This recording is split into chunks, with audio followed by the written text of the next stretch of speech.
is going on, everybody? This is jcabale with Cabale Media, and today's video we are talking about crafting high converting email designs for email marketing in 2025. Stay tuned.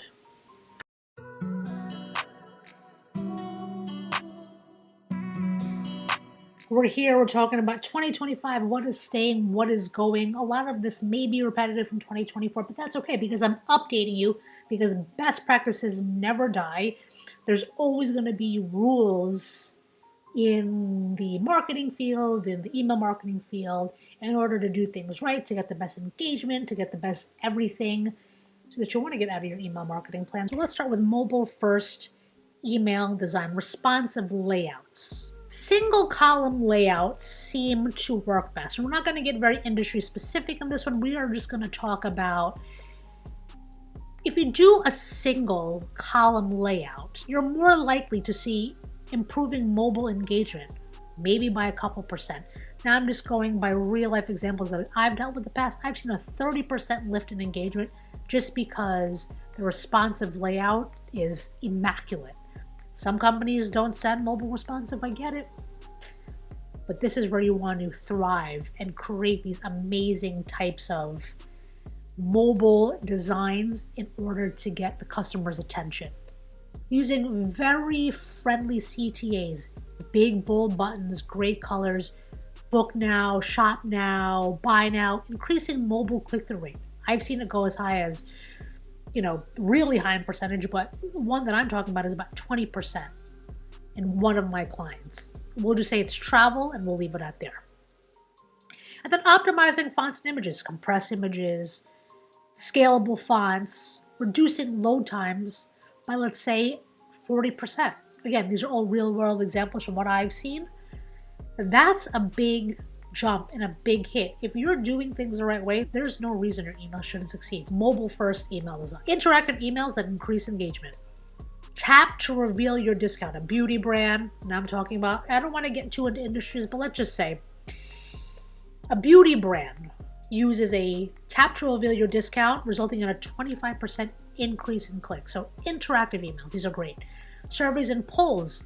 A pet supply store sends out a poll, what's your favorite pet treat? Poll generating more than 15% more responses. Always engaging the customer. And then interactive carousels, furniture companies showing product galleries with an email, reducing bounce rates. Things are changing with AI. And remember, you will not lose your job to AI. You will lose your job to someone who knows AI and knows it well.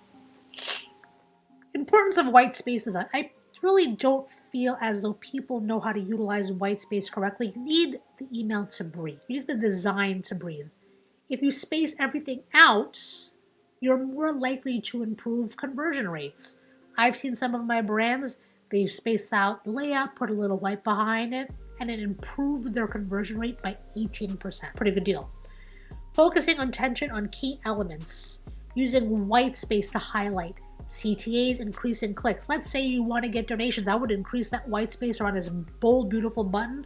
That for sure will get more clicks. Let's say you're a non-for-profit. That will work great. Donate now, white space, big red button. Avoiding visual overload. If you're something like a software as a service company, as we've said many times before, using one image, a little bit of text, and a CTA will result in higher engagement rates. Keep it plain, keep it simple, keep it minimalistic, but keep it with enough space and enough information and imagery to keep it intriguing. So you'll have better, higher engagement. Dark mode optimization, which a lot of people don't do. If you have a Gmail app, this is not the Gmail app, this is just my phone. You know that dark mode happens automatically. If your logo is not a PNG, you will see the white. Fix that. Financial newsletter that I've worked on use white text on dark backgrounds, increasing readability. Now, not all emails are dark. Some of them work, just kind of hits it with a 1-2 punch that you don't have to worry about it when it goes into dark mode, using a dark background with light text. Texting across all email clients, your iPhones, your Samsungs, your Androids, your Gmails, your Outlooks, your Yahoos, your AOLs, your Hotmails, believe it or not, those still exist, your Verizon accounts. Always make sure you're testing across everything Apple Mail to make sure there is design consistency, because if it's not, then it will be an issue. And again, adjusting images for dark mode, luxury brand watches, not telling you who. Use transparent imagery on logos to match the dark mode. Accessibility in email design, which a lot of people don't talk about. Alt text for images. Travel brand. This uses descriptive text images, increasing engagement rate for visually impaired users. Okay. Readable font size. A blog uses 6-point font for emails, increasing mobile readability by 20%. Think about that number, 20%. Then ensuring proper contrast ratios. A charity improved donation clicks by making the text stand out on a colored background. Make sure to contrast correctly. Storytelling through visuals. Step-by-step tutorials in emails. Using infographics in emails to explain, let's say, for example, a cooking company used to explain recipes and increasing clicks to their website. Who doesn't want more clicks to their website? The more clicks you get to the website, the more purchases you have. Using GIFs, of course, to add motion.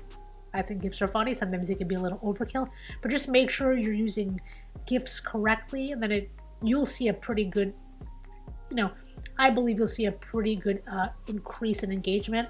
I've seen about 22% in the last week when we started using GIFs in one of my clients' emails. And then highlighting customer success stories, how people have benefited from your service, using case studies and visuals, then getting you 30%, 20% more inquiries. Experimenting with typography. This is tough. This is tough if you don't know about typography. Usually this is where graphic designers come in well. Use bold headlines for key messaging. That's a great one. Let's say again, let's go back to the jewelry brand, 50% off today in bold lettering, and then make everything smaller. And that will generally increase your conversion rate, highlighting the important part. Pairing fonts to visual appeal. A jewelry store, we'll say that again, uses modern serif and sans serif font combinations to create elegance. Depending on your type of brand or what type of industry you're in, you need to use fonts accordingly. So luxury brand, blend of serif and sans serif. And then avoid overusing decorative fonts. That's good for like Christmas and Valentine's Day, but after that, stick to professional fonts that are easy to read and great at improving engagement rates, right? Your Helveticas, I don't love Arials, but Arial, things like that generally work well. Creating personalized visual experiences. Dynamic content block. Let's say, for example, based on your location, if it's cold, a clothing brand will use dynamic blocks.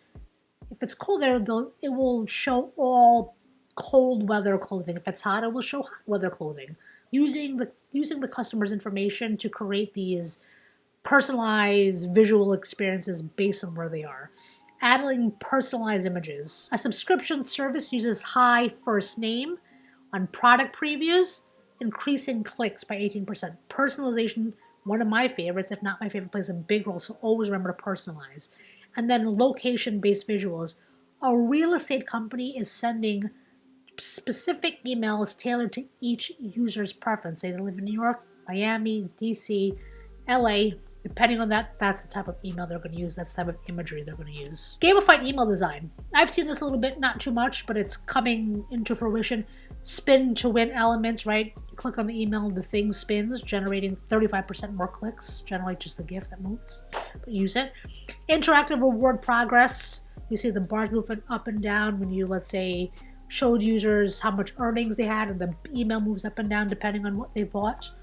And then scavenger hunt campaigns, right? A child's book retail uses emails to launch scavenger hunts, driving traffic to their website. So depending on your organization, depending on your company, depending on your store, you can use a lot of gamification for different types of emails.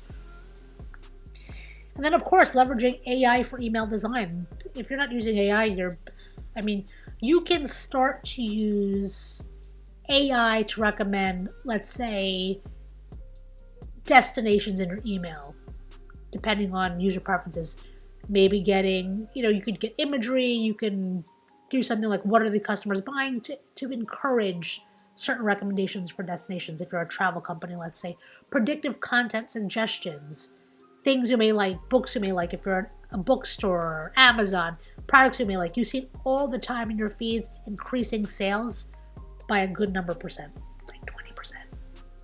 And then automating visual adjustments. An electronics retailer creates optimized email images for desktop and mobile users.